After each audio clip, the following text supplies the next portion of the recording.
और ये जो औरंगजेब की औलादे हैं ये क्या बोलते हैं, हमने अयोध्या पर समझौता कर लिया लेकिन काशी पर हम नहीं करेंगे। अरे काशी तो छोड़ो, मथुरा भी दिल्ली करके रहेंगे हम लोग। लेकिन ना हमें समस्या है इस्लाम से, ना समस्या है कुरान से, ना समस्या है अजान से, हमें समस्या है फितरती भाईजानों से। 15 मिनट के लिए पुलिस छोड़ दीजिए, फिर दिखाते हैं कौन बड़ा है कौन छोटा है। अरे जरा सुन लो कान खोल करके, जब 100 करोड़ एक साथ खड़े हो जाएंगे तो कहाँ जाओगे? इस हिंदुस्तान में कहीं बिलों में भी छुपने की जगह नहीं मिलेगी। आप साइंस को तो मानेंगे नहीं, क्योंकि मदरसों में एक विशेष तरह की पढ़ाई की जाती है। कभी ग्रेविटी से फुहारा चलेगा, कभी 350 साल पहले बोलेंगे कि आविष्कार हो गया था बिजली का, भाई औरंगजेब के शासनकाल में, औरंगजेब ने खुद ही आविष्कार किया होगा। नमस्कार, आप देख रहे हैं पब्लिक व्यूज इंडिया। मैं हूं आपके साथ आयुषी प्रधान। मौलाना भड़काएंगे, बाबर की फौज बनाएंगे।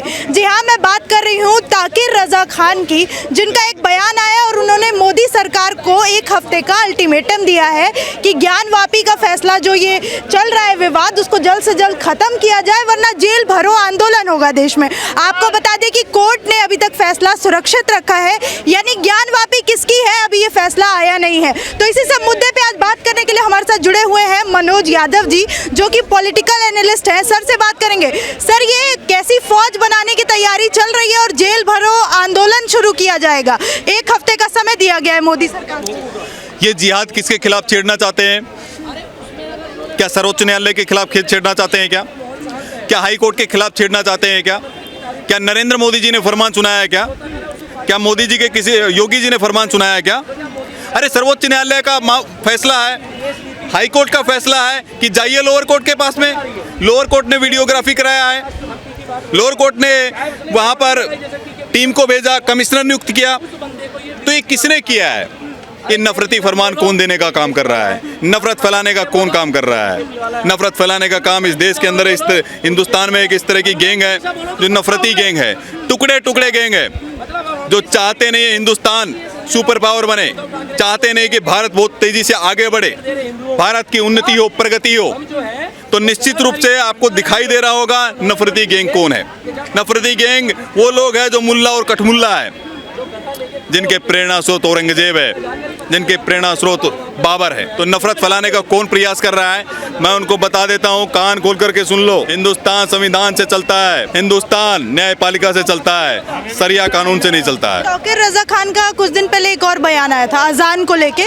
उन्होंने कहा था कि अगर जो सारे मुसलमान सड़क पर उतर गए तो हिंदुओं का जीना मुश्किल हो जाएगा और महाभारत हो जाएगी। और अभी ये बयान दे रहे हैं जेल भरो आंदोलन का। तो ये किस तरह से देखते हैं आप? बैक टू बैक इस तरह की बयानबाजी क्या दिखाती? लेकिन ना हमें समस्या है इस्लाम से, ना समस्या है कुरान से, ना समस्या है अजान से, हमें समस्या है फितरती भाईजानों से। ये फितरती भाईजान है जिनके प्रेरणा स्रोत औरंगजेब है, जिनके प्रेरणा स्रोत बाबर है। किस तरह की बातें कर रहे हैं, किस तरह के बयान देते हैं ये लोग बोलते हैं 15 करोड़ भारी पड़ जाएंगे 100 करोड़ पर। 15 मिनट के लिए पुलिस छोड़ दीजिए, फिर दिखाते हैं कौन बड़ा है कौन छोटा है। अरे जरा सुन लो कान खोल करके, जब 100 करोड़ एक साथ खड़े हो जाएंगे तो कहाँ जाओगे? इस हिंदुस्तान में कहीं बिलों में भी छुपने की जगह नहीं मिलेगी आपको। सर, कोर्ट ने अभी फैसला सुरक्षित रखा है, तो आपको क्या लगता है कि शिवलिंग निकलेगा या फवारा निकलेगा कोर्ट के फैसले? मुझे लगता है कि हो सकता है कि 350 साल पहले औरंगजेब ने बिजली का आविष्कार कर दिया होगा। इनके आका ने, इनके चाचा ने, इनके प्रेरणा स्रोत जो भी है, बाबर ने हो सकता है बिजली का आविष्कार कर दिया होगा। हो सकता है कि वो फुहारा होगा, है ना? हो सकता है कि बिजली आती होगी औरंगजेब के शासनकाल में। सर, ओवैसी जी ने ये ग्रेविटी से चलने वाला एक फवारा बताया था अभी कुछ दिन पहले। तो वो कह रहे हैं कि बिजली से पहले भी फवारा चलता था, 2700 साल पहले पहला फवारा बनाया गया। देखिए, जाहिलों से हमें पूछने की आवश्यकता नहीं है। ओवैसी तो कम से कम पढ़े लिखे हैं, लेकिन पढ़े लिखे होकर भी वो जाहिलों जैसी बातें करते हैं। सांसद वाला फवारा होता क्या? नहीं, मैं वही बता रहा हूँ कि ये मदरसों में जा करके पता नहीं कैसे कैसे फॉर्मूला दे देंगे इस हिंदुस्तान को, इस देश की जनता को। साइंस को तो मानेंगे नहीं, क्योंकि मदरसों में एक विशेष तरह की पढ़ाई की जाती है। कभी ग्रेविटी से फुहारा चलेगा, कभी 350 साल पहले बोलेंगे कि आविष्कार हो गया था बिजली का, भाई औरंगजेब के शासनकाल में, औरंगजेब ने खुद ही आविष्कार किया होगा। तो कम से कम ओवैसी जैसे जो सांसद है, पढ़े लिखे स्कॉलर है, वो जाहिलों जैसी बातें करते हैं। ग्रेविटी से चलवा देंगे, ये हिंदुस्तान में कुछ भी चला देंगे। ये कुछ भी चला सकते हैं अपनी बात को सिद्ध करने के लिए, सर्वोच्च न्यायालय को झूठा करने के लिए, हाई कोर्ट को झूठा करने के लिए, लोअर कोर्ट को झूठा करने के लिए कुछ भी कर देंगे। लेकिन मेरा सवाल ओवैसी से, जरा बताइए कि हिंदुस्तान में कितने मंदिर हैं जिसमें कुरान की आयतें लिखी हुई है? कोई मंदिर है क्या जिसमें कुरान की आयतें लिखी हुई है, जिसस का क्रॉस लगा हुआ है? कहीं है? लेकिन वहां पर हिंदू प्रतीक चिन्ह कैसे मिले, शंख के निशान कैसे मिले, त्रिशूल के निशान कैसे मिले, स्वास्तिक के निशान कैसे मिले? तो इसका मतलब साफ साफ है कि जहां बाबा विश्वेश्वर मिले हैं, वो 1669 में जबरन फरमान सुना करके इनके प्रेरणा स्रोत औरंगजेब ने ये जबरन मस्जिद बनवाई है। और ज्ञानव्यापी नाम की मस्जिदें कब से बनने लगी, जो संस्कृत का शब्द है, कब से बनने लगी? जरा बताइए, कब से बनने लगी? कब से बनने लगी? और ये जो औरंगजेब की औलादे हैं, ये क्या बोलते हैं? हमने अयोध्या पर समझौता कर लिया, लेकिन काशी पर हम नहीं करेंगे। अरे काशी तो छोड़ो, मथुरा भी दिल लेकर के रहेंगे हम लोग, मथुरा भी लेकर के रहेंगे। ज्ञानवापी के खिलाफ आप देख रहे होंगे जो प्रदर्शन चल रहा है, उनका कहना है कि मस्जिद कयामत तक सलामत रहेगी, जब तक हम हैं तब तक मस्जिद को कोई हाथ नहीं लगा सकता। तो आपको क्या लगता है कि कोर्ट का जो भी फैसला आएगा वो स्वीकार होगा लोगों को, जिनको सर्वे से दिक्कत थी, वीडियोग्राफी से दिक्कत थी? देखिए, ये लोग अक्सर बोलते हैं कयामत तक लड़ेंगे हम। आपने देखा कयामत तक ये लोग लड़ रहे थे, शाहीन बाग में बैठे, कयामत तक बैठे रहेंगे हम। सीए जब आया, किसी मुसलमान का अधिकार नहीं छीना गया, लेकिन देश में एक प्रोपगंडा चलाया गया, कयामत तक हम बैठे रहेंगे।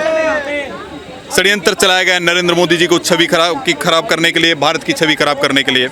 ट्रिपल तलाक आया तो हमारे सामाजिक मामलों में नरेंद्र मोदी हस्तक्षेप कर रहे हैं, जबकि नरेंद्र मोदी जी ने करोड़ों महिलाओं को सम्मान दिलाने का काम किया। ये इस तरह के कारनामे करने के फितरती लोग हैं, कयामत तक की बात करते हैं। अरे भैया, इस हिंदुस्तान में रहते हो, कयामत की बात क्या कर रहे हो? सरिया कानून नहीं है हिंदुस्तान में। हिंदुस्तान न्यायपालिका से चलता है, संविधान से चलता है। अगर आपको समस्या है, न्यायपालिका का फैसला नहीं मानना है, तो मुझे लगता है हिंदुस्तान में रहना भी नहीं चाहिए आपको।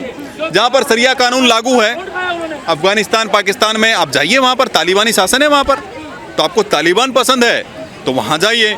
अगर हिंदुस्तान में रहना है तो न्यायपालिका जो फैसला देगी वो मानना होगा, क्योंकि सर्वोच्च न्यायालय से बड़ा, न्यायपालिका से बड़ा और संविधान से बड़ा कोई व्यक्ति नहीं हो सकता है। कोई ओवैसी हो, कोई मौलाना हो,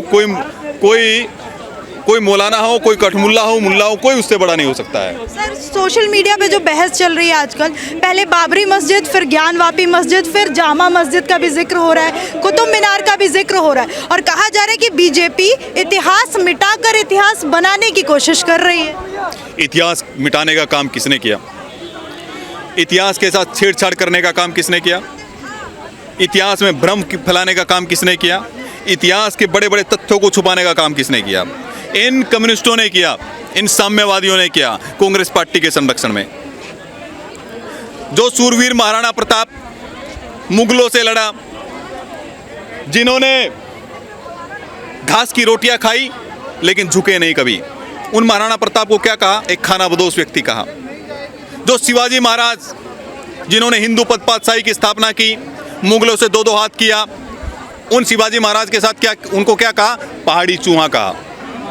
जो क्रांतिकारी सरदार भगत सिंह, चंद्रशेखर आजाद, बटुकेश्वर दत्त, बड़े बड़े क्रांतिकारी इस देश के अंदर हुए, उनको भारत का स्वतंत्र इतिहास नामक पुस्तक में विपिन चंद्रा ने क्या कहा? आतंकवादी। आतंकवादी कहा उनको। तो ये बताइए कि इतिहास किसने बदला? इतिहास के साथ छेड़छाड़ किसने की? और ये तो सब कुछ सामने है, सब कुछ तथ्य सामने हैं। तो सर, अभी इतिहास पे फोकस करने की जरूरत है या भविष्य? क्योंकि कहा जा रहा है कि ये ज्ञानवापी का जो मुद्दा है, ये गड़े मुर्दे उखाड़ना हुआ बीजेपी की तरफ से। तो गड़े मुर्दे क्यों उखाड़े जा रहे हैं बीजेपी की तरफ से? कोई और मुद्दा? गड़े मुर्दे क्या है? हमारी आस्था क्या, ये करोड़ों हिंदुओं की आस्था को क्या आप समझेंगे? करोड़ों हिंदुओं की आस्था जिस बाबा भोलेनाथ से जुड़ी हुई है, जिस श्री कृष्ण भगवान से, ठाकुर जी से जुड़ी हुई है, क्या उनके मुद्दों को नहीं छुआ जाना चाहिए? जो इतिहास में गलतियां हुई है, क्या उनको वर्तमान में सुधारा नहीं जाना चाहिए? जो इतिहास की गलतियां उनको वर्तमान में सुधारा जाना चाहिए कि नहीं जाना चाहिए? भविष्य उस देश का तभी उज्जवल होता है जो अपनी विरासत पर, अपनी संस्कृति पर गर्व करता है। हमारी विरासतों को, हमारी सभ्यता को, हमारी संस्कृति को तोड़ने का काम किसने किया? उन विदेशी आक्रांताओं ने। क्या उनका हम पक्ष लें? क्या भाजपा तोड़ने का काम कर रही है? क्या भाजपा जोड़ने का काम कर रही है, अधिकार दिलाने का काम कर रही है। 300 से ज्यादा इस हिंदुस्तान के अंदर मस्जिदें हैं, मंदिरों को जो तोड़ करके बनाई गई है, तो क्या बहुसंख्यक हिंदू समाज को उनका अधिकार नहीं मिलना चाहिए? वीडियोग्राफी नहीं होनी चाहिए? 1991 एक्ट की जो बात करते हैं उसके क्लोज 3 में क्या लिखा है कि किसी भी स्थान को, जो भी स्थान है, मस्जिदों मंदिरों, उसकी यथास्थिति 15 अगस्त 1947 तक बनी रहेगी यूं की यूं। लेकिन उसी के क्लोज 3 के सब क्लोज 4 में क्या लिखा है कि उसका कैरेक्टर तय करने का अधिकार सर्वोच्च न्यायालय के पास में है, न्यायालय के पास में है। सर अभी तो आपने कहा कैरेक्टर तय हो जाने दीजिए, कैरेक्टर तय हो जाने दीजिए।